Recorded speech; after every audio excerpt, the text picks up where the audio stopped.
I'm just about to head out for a walk with Zeke, and it looks nice and gray, which I like.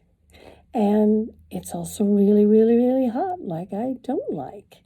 So my thoughts are about hot and cold men, but also my thoughts are about what is it you feel like doing and what is it you like. I realize that it's so easy. I like that. I don't like this. I feel good there. I don't feel good here. And we end up creating this environment that we sort of designing our environment. And then we're always disappointed because it doesn't work that way. It rains when it's supposed to be sunny, and a man acts in a different way than you think he's going to act. And it's as though we're prepared for something. And I just want this to kind of demonstrate the beginning of what I'm going to call the authenticity series. I mean, what is authenticity? I had this conversation with my husband a few days ago, and he had a completely different opinion than I did. It was like we completely saw it differently. My husband is Jeffrey Mark Levine, and he's a pretty well-known coach himself.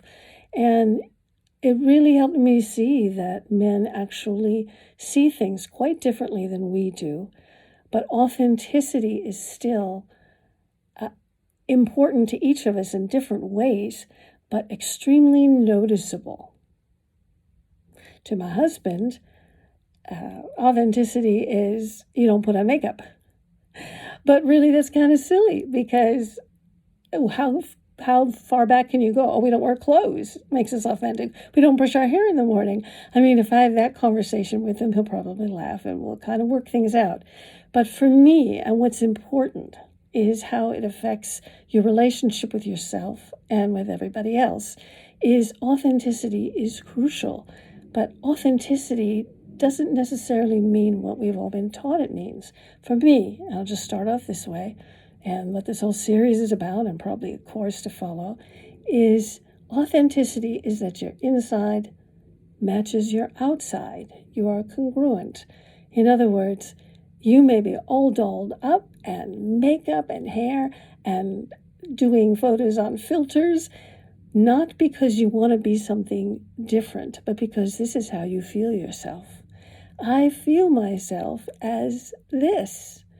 I'm exhausted, but I feel energetic. I want to do this thing. So I don't need to pretend that I'm not tired, but I also don't need to pretend that I shouldn't be doing something that I want to do.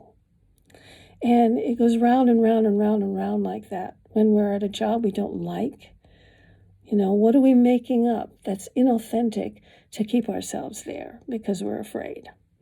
What is inauthentic in the way we relate to a guy?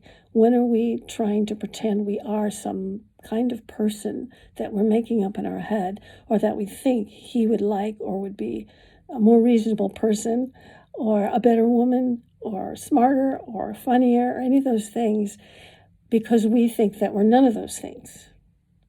So it's about actually feeling who you are by not trying to label yourself, but how do I feel at the moment? What am I feeling? What do I feel like? What am I expressing? What do I want to express? What would look like on my outside that matches what I feel like on my inside? And if I'm angry and upset, what do I need to express on the outside that is authentically me?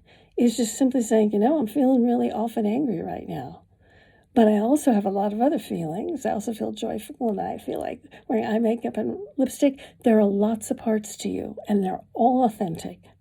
So we're going to discuss what that means and how basically by really zeroing in on what authenticity feels like to you, you don't have to pretend, and you don't have to get down on yourself, and you don't have to make plans about how you should be. It just all comes from you.